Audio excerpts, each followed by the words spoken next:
Hai, Assalamualaikum. Bertemu kembali bersama saya Cikgu Rifa di sini. Okey, kali ini cikgu nak berkongsi tentang membuat ataupun membina graf palang. Okey, sebelum kita nak buat graf palang ni, kita kena kenal lah.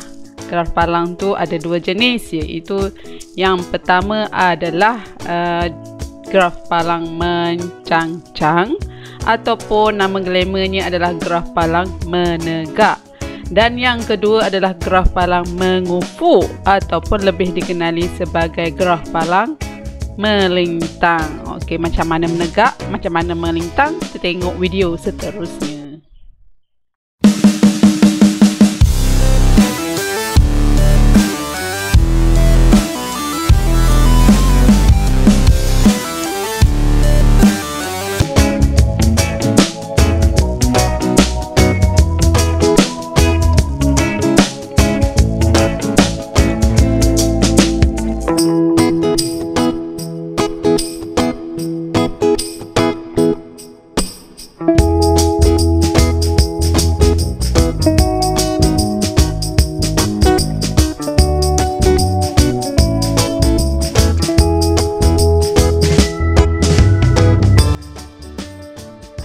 Okey, dah tengok macam mana rupa bentuk graf palang.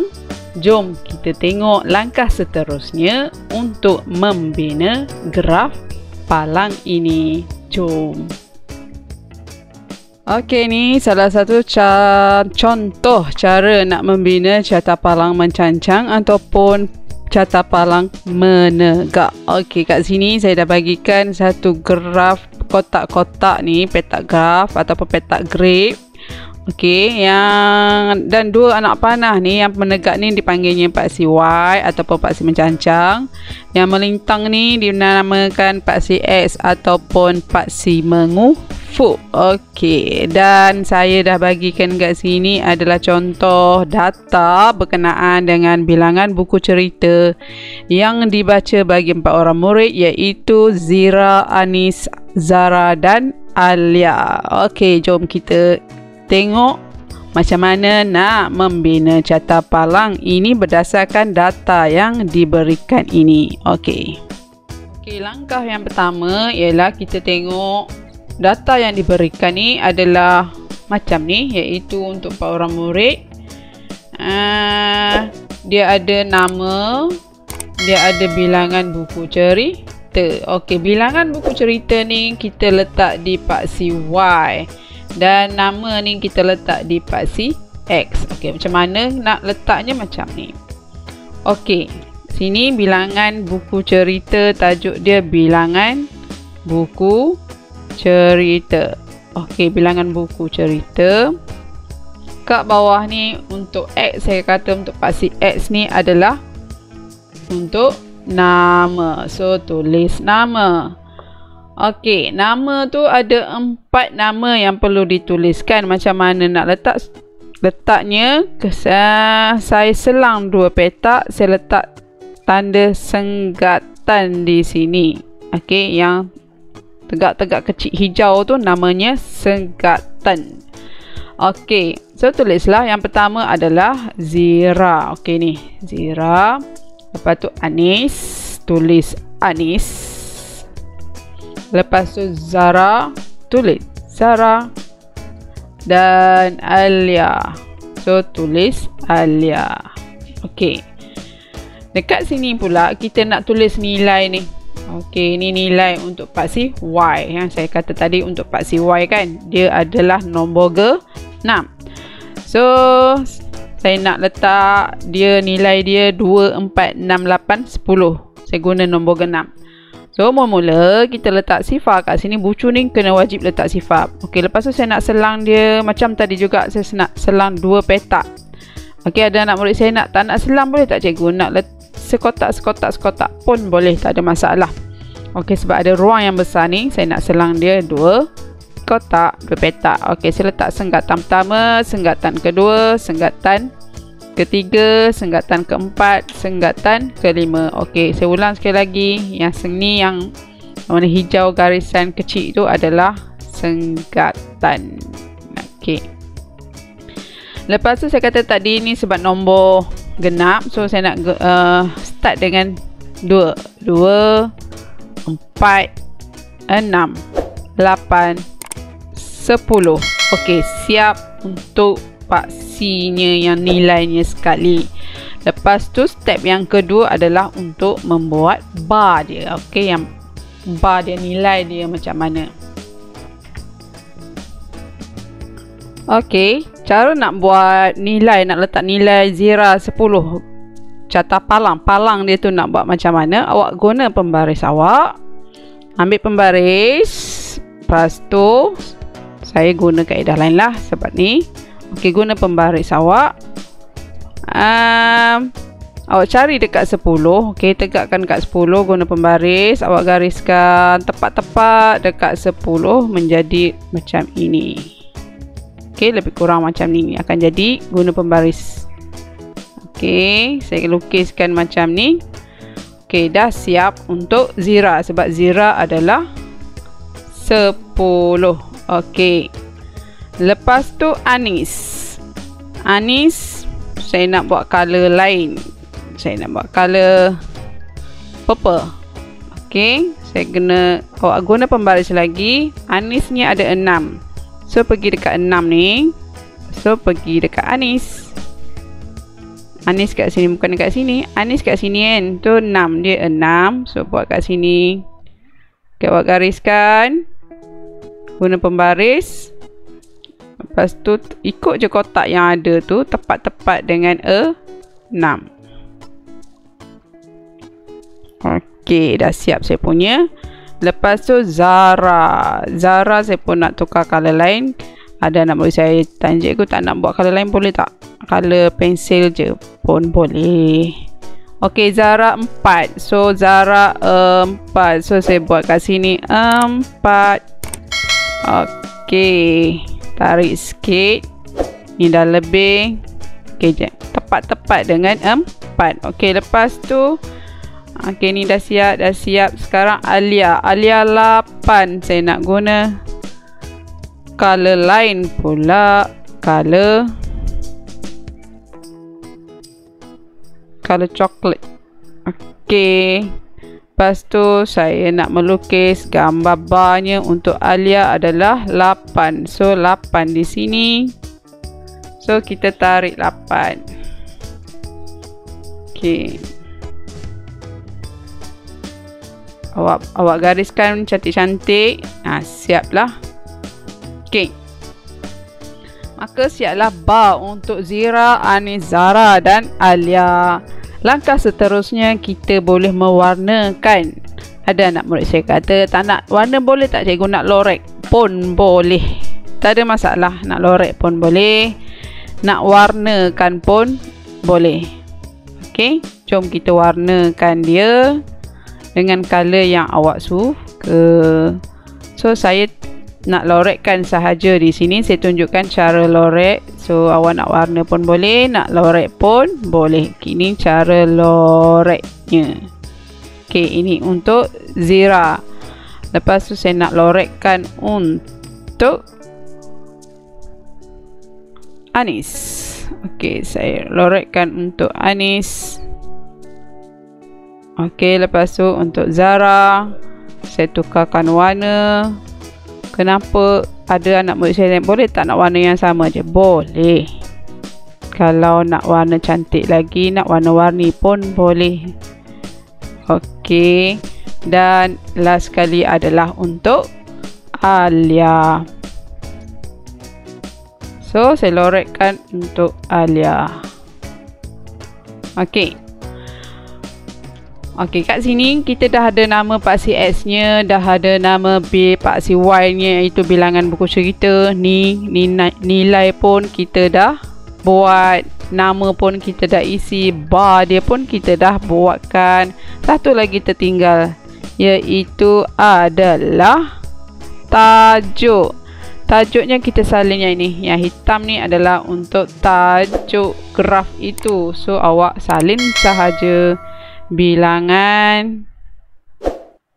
Okey, bilangan buku cerita yang dibaca Okey, salin je semua. Bagi 4 orang murid. Okey. Maka siaplah carta palang mencang-cang, iaitu dia tegak berdiri. Itulah namanya. Carta palang mencancang ataupun graf palang mencancang. Okey, graf palang menegak. Okey, seterusnya saya tunjuk bagaimana nak membina carta palang mengufuk ataupun melintang. Maksudnya yang tadi tegak mencancang, sekarang mengufuk. Okey, melintang, dibaring-baring semua. Okey, jom kita tengok. Okey, ni cara nak membina carta palang mengufuk pula. Okey, macam tadi juga. Ada paksi Y dan paksi X mengufuk di bawah ini.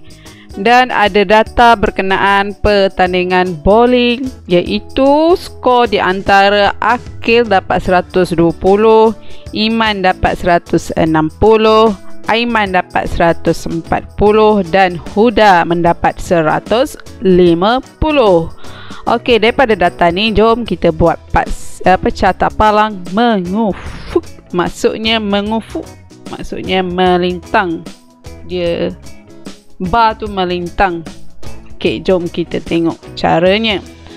Okey, macam tadi kita buat senggatan dulu. Okey, kita letak nilai dulu, nilai kat sini. Sifar. Okey, macam tadi juga ya. Yang pemain ni kita letak di paksi Y. Okey, terbalik pula. Okey, skor pula kita letak di paksi X. Okey, so kita tulis dulu paksi X adalah skor. Okey, paksi Y adalah nama dia, labelkan dia adalah pemain. Okey, salah eja. Pemain. Okey, nilai kat sini macam biasalah, kosong. Lepas tu kita letak skor. Skor kita tengok data yang ada dekat hujung ni, dia ada 120, 160, 140 dan 150. Okey, nilai kat sini untuk skor saya nak selang dua kotak juga, dua petak juga. Saya letak senggatan pertama, senggatan kedua, senggatan ketiga, senggatan keempat dan senggatan kelima. Okey, mula dengan sifar. Okey, senggatan yang pertama saya letak nilai dia 100. Senggatan yang kedua saya letak 120. Lepas tu 140, lepas tu 160 dan yang seterusnya adalah 180. Okey, ada anak murid saya tanya, kenapa 180 cikgu? Kat sini data tak ada pun 180. Tak apa, lebih pun. Okey, saya lompat 20, 20, 20, 20. Okey, yang dekat pemain pula saya nak buat selang dua petak, senggatan pertama, senggatan kedua, senggatan ketiga dan senggatan keempat. Okey. Okey, yang senggatan pertama ni kita tulislah nama pemain itu adalah Akil. Okey. Yang kedua adalah Iman. Kita tulis Iman. Yang ketiga adalah Aiman. Kita tulis Aiman. Dan yang keempat Huda. Okey, siap untuk nama pemain. Okey, sekarang kita nak lukis bar untuk Akil. Akil kat sini ialah 120.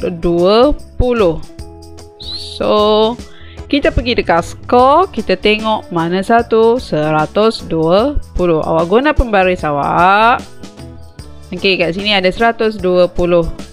So, di sinilah untuk kita buat bar itu. 120, kita pergi ke Akil. So, kita tarikkan, awak gariskan untuk jadikan bar dia, kotak macam ni. Okey. Lepas tu, awak lukis tepat-tepat. Menjadikan 120, jangan lebih dan jangan kurang. Okey, kat sini saya nampak tak saya buat lebih. So, kalau lebih kena tak tepat lah maksudnya. So, awak jadikan tepat 120. Okey. So kita nak warnakan, lorekkan terus pun tak apa. Okey, ini untuk akhir, siap untuk akhir dah dilorekkan, ataupun awak nak warnakan pun boleh. Sekarang ni kita pergi dekat Iman. Iman adalah 160. Okey. Okay ni Iman 160. So pergi dekat skor, kita tengok yang mana 160. Okey, di sini 160. Lepas tu kita jalan pergi dekat Iman. Okey, Iman di sini. So kita buat Iman. Okey. Awak gariskan untuk Iman. Lepas tu kalau tepat-tepat 160. Okey, di sini saya dah buat 160 untuk Iman. So lepas tu saya lorekkan. Awak, saya ulang sekali lagi, nak warnakan pun boleh, nak lorek pun boleh. Di sini saya tunjukkan cara lorek. Okey, settle untuk Iman. Kita tengok untuk Aiman. Aiman ada 140. Okey, kita cak. Awak ambil pembaris lagi. Awak guna untuk 140, pergi dekat skor dia. Ini dia 140 dan pergi ke atas untuk Aiman. So awak gariskan tepat-tepat untuk Aiman 140 macam ni. Kalau terlebih, awak edit dia jadi sama. Okey, so lorekkan untuk Aiman.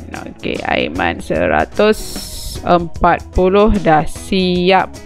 Sekarang ni adalah last kali kita buat bar untuk Huda. Huda adalah 150.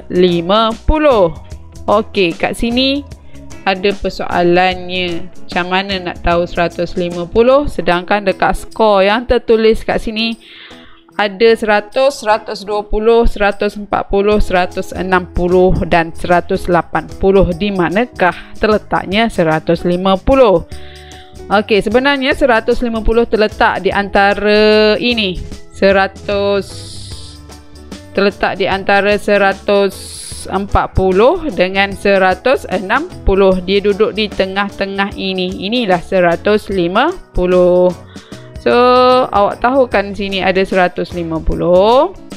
So guna pembaris awak naik bukan kiri bukan kanan, duduk tengah-tengah. Okey, tandakan kat sini adalah 150. So gariskan tepat-tepat 150. Okey, ini 140. Ini betul tak 150? Okey, cek. Okey, betul. Maka betul lah tu. So kita lorekkan untuk Huda. Okey. Maka dah settle untuk kita buat bar pemain-pemain itu. Okey, kita cek sekali lagi apa yang tak ada di graf ataupun di carta palang mengufuk ini. Nama pemain ada, nama skor ada, palang dia ataupun bar ni, palang dah letak. So yang tak adanya adalah tajuk di tengah-tengah ini. Okey, tajuknya yang ini, pertandingan bowling. So tulis pertandingan bowling. Okey. Okey, maka siaplah satu carta palang mengufuk.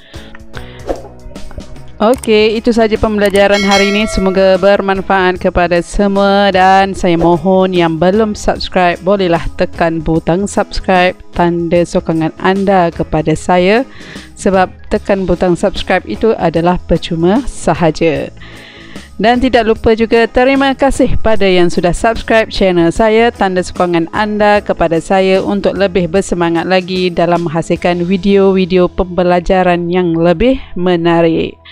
Okey, terima kasih daripada saya kerana menonton video saya. Okey, kita jumpa lagi. Okey, bye-bye.